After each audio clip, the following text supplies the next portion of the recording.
నేను చాలా పెద్ద సెక్యులర్ని. పెద్ద secular. Okay, right. Praise the Lord మీరు ఏ ఉద్దేశంతో చెప్తున్నారు? మీరు యేసుప్రభుని నమ్ముతున్నారా? ఎవరు? మీరు యేసుప్రభుని నమ్ముతున్నారా? నమ్మితేనే చెప్పాలా? రాముని నేను నమ్మట్లా, నేను యేసుప్రభునే నమ్ముతున్నా.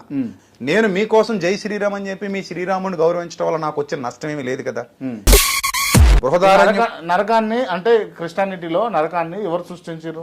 అందుకే మీకు చూపించా. ఉన్నదాన్ని ఎందుకు అడుగుతున్నారు? శివుడు చెప్పాడు కదా అని చెప్తున్నాను మీకు. అది ఇప్పుడు నరకం ఉందా లేదా అంటే ఉందని మరి శివుడు చెప్పాడు కదా. ఇదేందండి? దాని తర్వాత అడగబోయే ప్రశ్న ఆ విధంగానే ఉంటుంది. అందుకే ఇన్నిసార్లు ఇష్టం వచ్చింది అడగండి. Right right. ఈ సిగాల కాన్సెప్ట్ ఎక్కడదన్నా మామూలుగా హిందూ ధర్మం ప్రకారం, హిందూ ఆచారాల ప్రకారం నేను చూసాను, డప్పులు కొడితే సిగాలు ఊతారు. అంటే ఇప్పుడు మానసిక శాస్త్రం ప్రకారంగా కూడా దానికి అది ఒక వ్యాధి. అది ఇక్కడ ఏదో భవిష్యాలు చెప్పేస్తుంటారు, వాళ్ళు కూడా ట్రోల్ చేస్తుంటారు.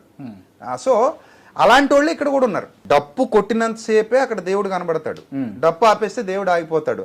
మీరు ఒక చోట మనుషులు కూర్చోబెట్టి గట్టిగా సౌండ్లు చేయండి, వాళ్ళకు ఉద్రేకం రప్పించండి, ట్రాన్స్లోకి తీసుకెళ్ళిపోండి, ఆ తర్వాత నీరసం వచ్చి పడిపోతారు.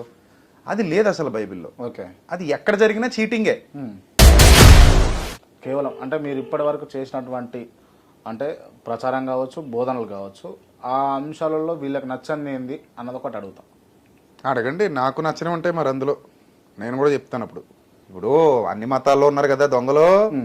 పాస్టర్లు అంటాడు ఏంటి ఆయన? మన ఇంటిని మనం శుభ్రం చేసుకోకుండా ఎప్పుడు ఎదుటోడు గురించి ఆలోచించడం ఏంటి?